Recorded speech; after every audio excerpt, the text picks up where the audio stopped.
Any kind of a smash ball, tie it up, you know. Strike two ball on the pitch. There's the drive down first base way. Terry fumbles the ball. Crosses it too harder. He is out of the close play, and the ball game is over in favor of the American League by a score of 9-7. This is Kyle Manning saying good afternoon from the Polo Grounds in New York. And here's Graham McNamee. Come in, Graham. In the 1940s, baseball was one of the most popular sports and was one of America's favorite pastimes. After the attack of Pearl Harbor, there was a serious discussion over whether or not to cancel Major League Baseball. The commissioner of MLB, Kennesaw Landis, contacted Franklin Roosevelt, the president at the time, asking for advice on what the correct course of action should be. President Roosevelt, who was very passionate about baseball, responded with what is now famously known as the Green Light Letter. In this letter, Roosevelt argued that baseball should be continued during the war in order to keep the hopes of Americans high and provide a form of distraction from the war. Baseball ended up being played throughout the war and made many contributions, such as supplying soldiers with baseball equipment no matter where they were.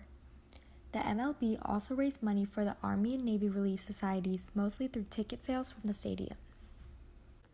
On September 16, 1940, President Roosevelt signed the Selective Training and Service Act, requiring all American males between the ages of 21 and 36 to register for 12 months of military service. This draft enlisted almost 2 million men by the end of 1941 and affected over 500 major league players, including Ted Williams, Joe DiMaggio, and Stan Musial. One example of a player who chose to enlist in the war is Bob Feller. On the day of the Pearl Harbor attack, he was driving to a meeting with the Cleveland Indians to discuss his 1942 contract when he heard about the attack on the radio. He immediately decided to enlist into the U.S. Navy and left behind his $100,000 offer from the Cleveland Indians. Soon after, many other players followed in his footsteps and joined the U.S. military to aid in the war.